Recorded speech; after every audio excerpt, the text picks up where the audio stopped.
Ողջույն Տիգրան, Ողջույն։ նախորդ շաբաթը բավականին բուռն էր եւ ներքաղաքական եւ արտաքին քաղաքական ուղղությամբ զարգացումներով սկսենք Եվրոպական հանձնաժողովի նախագահ Ուրսուլա ֆոն դեր Լայենի այցից Ռուսաստանի կողմից մեր տնտեսությանն ուղղված սահմանափակումների ֆոնին նրա հայտարարությունները հատկապես կարեւոր էին, դրանցից առանձնացնենք, որ հայկական ապրանքների 80%-ը մաքսատուրքից ազատվում են, սա որքանով է հիմնավոր լուծում թվում, ոնց երևում է առաջի հայացքից, այստեղ խնդիրներ կան, թե չէ, իդեպ դու հենց Բրյուսելում ես եղել նախորդ շաբաթը, գուցե առաջին ձեռքից այլ տեղեկություններ էլ հայտնես։ Այո, իրականում Բրյուսելում բավականին լուրջ մոբիլիզացիա կա այս հարցով, այսինքն ակնհայտ է, որ Ռուսաստանը շարունակում է այս առևտրային պատժամիջոցները կիրառել Հայաստանի նկատմամբ եւ բավականին լուրջ աշխատանք է կատարվում ինչպես արկա խնդիրները հասցեագրելու համար, այնպես էլ հնարավոր նոր պատժամիջոցներին արձագանքելու համար այս փուլում գլխավոր խնդիրը առևտուրն է եւ այս միջոցը, որը կիրառում է Եվրամիություն, որը կոչվում է առևտրային ինքնավար միջոցներ, autonomous trade measures, նախկինում կիրառվել էր այլ երկրների համար, բալկանյան երկրների համար 2000-ական թվականներից սկսած, երբ նրանք մեծ աշխով պատրաստակամություն էին հայտնում միանալ Եվրոպական միությանը վերջին շրջանում Ուկրաինայի եւ Մոլդովայի նկատմամբ, Հայաստանի առանձնահատկությունը իհարկե եւ տարբերությունը այս երկրներից այն է, որ Հայաստանը դեռևս գտնվում է Եվրասիական տնտեսական միության մեջ, Հայաստանը ֆորմալ առումով Եվրոպական միության անդամակցության գործընթաց չի սկսել, չնայած կա հայտնի ընդունված օրենքը, եւ այս իրավիճակում այսպիսի որոշում կայացնելը իհարկե շատ ավելի բարդ էր, ու այստեղ պետք է գնահատենք, որ բավականին արագ այս ամեն ինչը կատարվեց, որովհետեւ Եվրամիությունը սովորաբար ավելի դանդաղ է աշխատում, բյուրոկրատիկ կառույց է, երբ ցանկություն չկա ինչ-որ որոշումներ կայացնել, սովորաբար հենց այդ պատճառաբանությունն է բերվում, որ դե տեսեք, մեզ մոտ բյուրոկրատիան մեծ է, անդամ պետությունները պետք է հավանություն տալ, իդեպ այս որոշման դեռ հավանություն պիտի տրվի Եվրոպական խորհրդում, որտեղ ներկայացված են ԵՄ անդամ պետությունները, բայց մի խոսքով սա բավականին լուրջ միջոց է, որը կարող է հնարավորություններ ստեղծել հայկական արտադրողի համար մուտք գործել եվրոպական շուկա, սակայն սա միայն առաջին քայլն է, ակնհայտ է, պետք չէ որ այստեղ տնտեսագետ լինել, որպեսզի այս եզրանկումը անել, որ դեռևս հայկական արտադրողները, հայկական բիզնեսը որևէ ճանաչելիություն չունի Եվրոպական միության անդամ երկրների շուկաներում, այդ ուղղությամբ պետք է բավականին ակտիվ աշխատանք կատարել եւ Բրյուսելում քննարկումների ընթացքում մեզ ասացին, որ նաեւ սա այն ուղղություններից մեկն է, որում Եվրոպական միությունը ցանկանում է աջակցել Հայաստանին եւ հայաստանյան բիզնեսին, այսինքն տարբեր դերակատարների, տնտեսական դերակատարների միմյանց ներկայացնելու գործընթացում եւս Եվրամիությունը ներգրաված է լինելու։ Միևնույն ժամանակ իհարկե ինչքան էլ արտոնություններ չլինեն, զուտ աշխարհագրական պայմաններով պայմանավորված լոգիստիկ խնդիրներով պայմանավորված դեռևս խնդիրներ գոյություն են ունենալու։ Արկա իրավիճակում, երբ դեռևս հայ-թուրքական սահմանի բացման ուղղությամբ տեսանելի քայլեր չեն երևում, բավականին դժվար է հասանելիություն ունենալ եվրոպական շուկա, այստեղ իհարկե պետությունը եւս պետք է շատ լուրջ դերակատարություն ունենալ, ինչպես այս շուկաներ գտնելու գործընթացում, դեպ կան խոսակցություններ, որ կարող է համապատասխան գործակալություն ստեղծվել, որը կաջակցի հենց արտահանմանը, արտահանման հարցում հայկական բիզնեսին, այնպես էլ այս միգուցե լոգիստիկ ծախսերը փոխհատուցելու հարցում, այստեղ միգուցե Եվրոպական միությունը եւս անելիք ունի։ Ընդհանուր առմամբ, եթե նաեւ վերադառնանք մեր այցի թեմային, կային նաեւ որոշակի դժգոհություններ Հայաստանի կառավարությունից, որ այս տիպի իրավիճակներում հիմնական խնդրանքը, որը Հայաստանը ունի, դա հենց ինչ որ դրամական օգնության խնդրանքն է, գրանտերի կոպիտ ասած խնդրանքն է, այսինքն այստեղ կառավարությունը պետք է ավելի ճկուն լինի եւ ավելի հետաքրքիր մեխանիզմներ առաջարկի Եվրամիությանը։ Ես կարծում եմ, որ օրինակ այս մեխանիզմը հենց Հայաստանի կողմից էր առաջարկվել։ Այցի ընթացքում նաև խոսվել է տարածաշրջանում ապաշրջափակման ու կապուղիների բացման հետ կապված թեմաներով, նաև դրամական աջակցության մասին է նշվել, սա ինչի նշան է, ինչու է այդպես ակտիվ։ Այո, սա Եվրամիության ներգրավվածության հարցում կարևոր թեմաներից օրակարգերից մեկն է, մեր այցի ընթացքում եւս բազմաթիվ քննարկումներ ենք ունեցել այս թեմայով։ Այստեղ, ինչպես գիտենք, Եվրամիությունը ցանկանում է ներգրավվածություն ունենալ ապաշրջափակման գործընթացում առաջին փուլում կարծես թե այլ կա հանձնառություն աջակցել Ադրբեջանին Նախիջևանի տարածքում երկաթգծի վերականգնման աշխատանքներում ու այդ ընթացքում իրականում բավականին մտահոգիչ ինչ որ զարգացումների մասին մենք լսեցինք, որը կարծում եմ կարևոր է որպեսզի նաև հրապարակայնորեն հնչեցվեն, որպեսզի նաև որոշում կայացնողները Հայաստանում ակտիվ աշխատեն այս ուղղությամբ։ Տես, առաջին անգամ, երբ Եվրամիությունը սկսեց խոսել իր հնարավոր ներգրավվածության մասին Նախիջևանի երկաթգիծը վերականգնելու հարցում, կար շատ հստակ հայտարարություններ տարբեր պաշտոնյաների կողմից, որ Եվրամիությունը պատրաստ է աջակցել այդ ծրագրին, այն նախապայմանով, որ այդ երկաթգիծը պետք է մտնի Հայաստանի տարածք, այսինքն կապվի Հայաստանի տարածքում գոյություն ունեցող ենթակառուցվածքներին երասխի հատվածում։ Եվ մենք կարծում էինք երկար ժամանակ, որ սա է իրողությունը եւ չի կարող լինել դրան այլընտրանք։ Հիմա մեր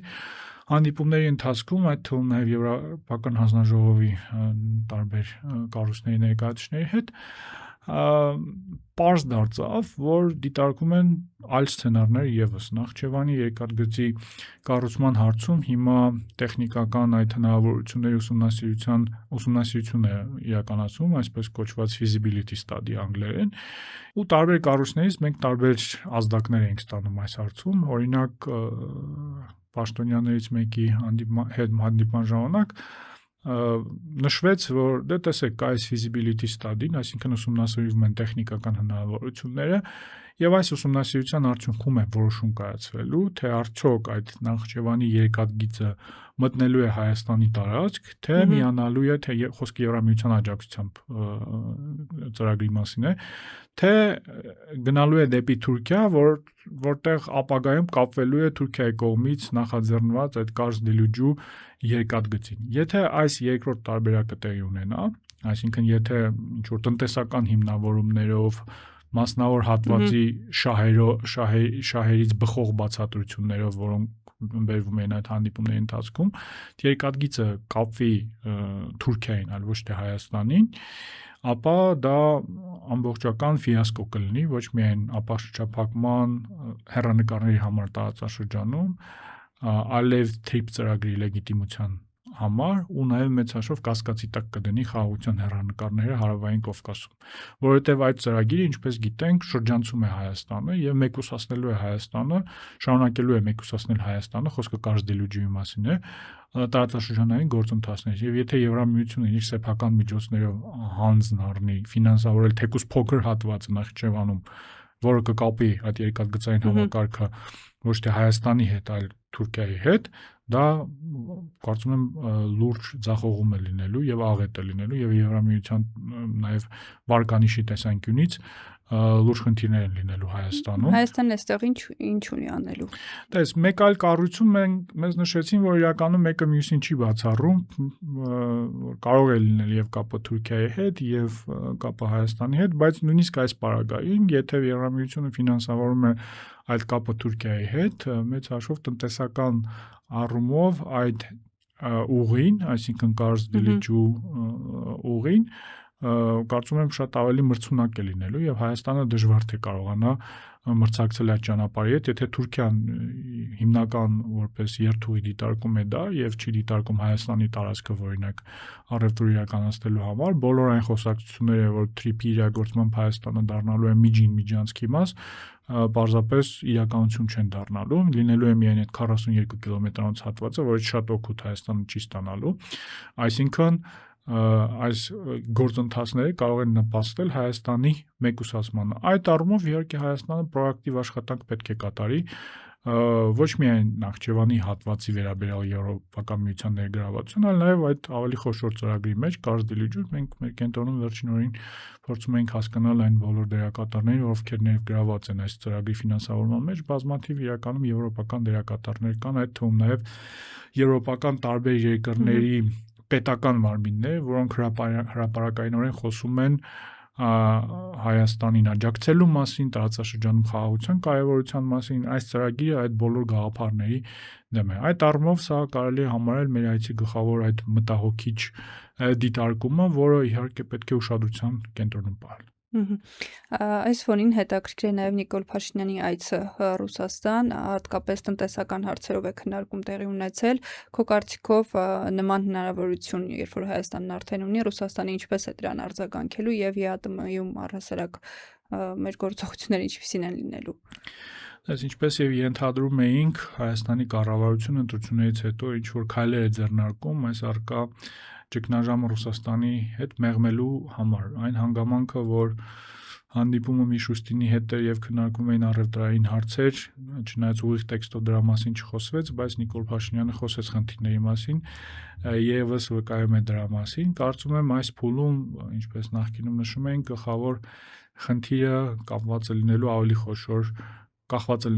ավելի խոշոր ծրագրերի, ավելի խոշոր գործընթացների ապագայից, եւ մասնավորապես երկաթգծային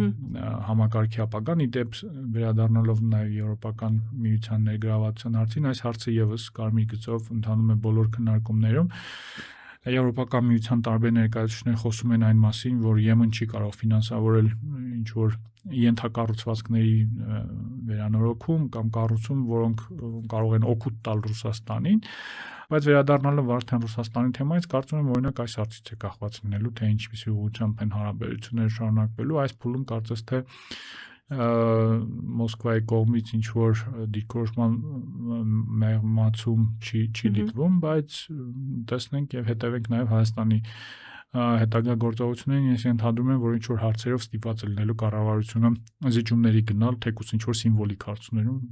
օրինակ, չգիտեմ, Կապանում հյուպատոսարան բացելով, ինչ որ հայտարարություններ անելով, որ իդեպ արվեց այդ հայտարարությունը հենց Փաշինյանի այցի ընթացքում, որ Հայաստանը նպատակ չունի դուրս գալ Եվրասիական տնտեսական միությունից, բայց դրան նախորդել էր այլ հայտարարություն։ Չէ, իրականում պարզ է, որ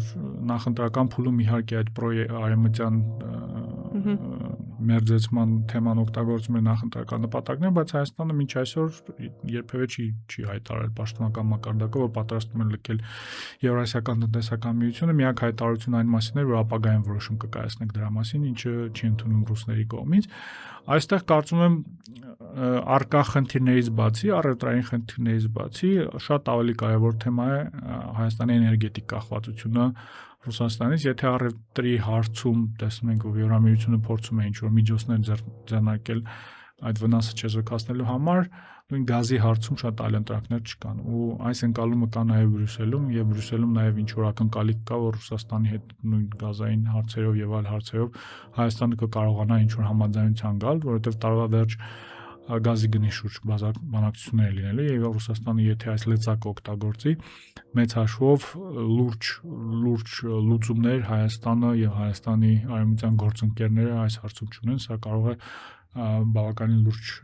վնաս հասցնել Հայաստանի տնտեսությանը։ Եվ զրույցի վերջում ներքաղաքական թեմային հիմնական անդրադառնանք, կալանավորվել է Գագիկ Ծառուկյանը, թեև նախորդ թողարկմանը խոսել էինք այս միտման մասին, բայց մի փոքր ավելի մանրամասնենք առհասարակ այս գործելավոճը ինչի մասին է խոսում եւ ինչով է վտանգավոր։ Տես, այո, նախորդ թողարկումների ընթացքում մենք բազմիցս խոսել ենք իրավապահ համակարգի եւ դատական համակարգի քաղաքականացման, ընտրովի արդարադատության մասին, այստեղ կարծում եմ բացատրելու շատ բաներ չկա, մարդիկ մեծ հաշվով տեսնում են, որ եթե տարբեր դերակատարներ քաղաքականապես ակտիվ չեն, համագործակցում են իշխանությունների հետ, նրանց նկատմամբ մի վերաբերմունք կա, եթե նրանք քաղաքականապես ակտիվանում են, այլ վերաբերմունք, բայց այս պատմության մեկ այլ երանգ կա, որը այս իրավիճակը շատ ավելի վտանգավոր է դարձնում։ Եթե մենք հետևենք տարբեր պրոիշխանական գործիչների, կոպիտ ասած քարոզիչների հայտարարություններին ու շեշտադրումներին, Ծառուկյանի կալանավորման հետ կապված, կարելի է ենթադրել, որ սա նաև ինչ որ վրեժխնդրություն է Փաշինյանի կողմից, Ծառուկյանի կողմից արված հայտարարության հետքերով նախընտրական փուլում հիշում ենք, որ Ծառուկյանը հայտարարել էր, որ ուղարկելու է Փաշինյանին իր առույցների վանդակ, եւ մեծ հաշվով, եթե հետևենք այդ հիմնական քարոզչական գծին, ու նաեւ այդ ձևը, որով իրականացվեց կալանավորումը, այդ շատ ցուցադրական նվաստացումը, բերման ենթարկումը, մեծ հաշվով դիմադրության չցուցաբերելու պարագայում ուժային միջոցների կիրառումը, որը նախկինում եւս կիրառվել է, ինչպես նաեւ այդ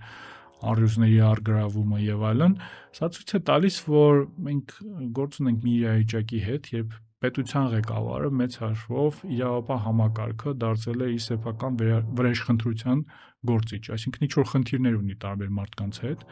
տարբեր գործիչների եւ այդ խնդիրները լուծելու համար ուրիշ պետական ապարատը գործի է դրել, տվյալ պարագայում իրավապահ համակարգը, ապագայում միգուցե նաեւ դատական համակարգը եւ սա շատ ավելի վտանգավոր իրավիճակ է, քան այս հիբրիդային ռեժիմներում առկա ընտրովի արդարադատությունը, որը փորձում են տարբեր դերակատարներ արդարացնել, այստեղ սա նշանակում է, որ եթե օրինակ այդ ընտրովի արդարադատության պարագայում կամ քաղաքականացված արդարադատության պարագայում կա ինչ-որ ռացիոնալ ինչ-որ տարեր կան, առնվազն հասկանում ես ինչի համար է դա արվում, ինչ-որ քաղաքական վտանգ չեզոքացնելու կամ խոշոր բիզնեսին քաղաքականությունից հեռու պահելու համար, սրանք իհարկե ժողովրդավարության զարգացման տեսանկյունից վտանգավոր գործընթացներ, բայց առնվազն ռացիոնալ են իշխող ուժի տեսանկյունից։ Այս երկրորդ վարկածի պարագայում, որ գործ ունենք պարզապես անձնական վրեժխնդրության հետ, սա արդեն հիբրիդային ռեժիմներին բնորոշ գործելավոճ չէ, սա արդեն, ինչպես այսօր գրեցի, Facebook-ում պերսոնալիստական ավտոկրատիաներին բնորոշ գործելավոճ է, երբ մի մարդու կամարանքով կամայական իրացիոնալ որոշումներով իրավապահ համակարգը կարող է գործողություններ կիրառել որևէ մեկի դեմ։ Եվ եթե հիմա այս ամենի վրա աչք փակվի այն պատրվակով եւ այն բացատրությամբ, որ դե տեսեք, հա դե Ծառուկյանը օլիգարխա նախկինում հանցագործություններ է իրականացրել եւ այլն, մենք հերթական անգամ նորմալիզացնելու ենք այս պահվածքը եւ հաջորդ անգամ այս միջոցները, այս գործելավոճը կիրառվելու է ոչ թե ինչ-որ վատ օլիգարխների դեմ, այլ հասարակ քաղաքացիների դեմ, որոնք կհանդգնեն օրինակ Փաշինյանին քննադատել կամ թեկուզ վիրավորել եւ կստանան այս տիպի անհամաչափ արձագանք։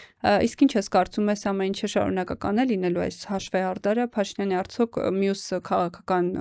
գործիչների կամ ուժերի նկատմամբ էլ նման գործողություններ իրականացնելու։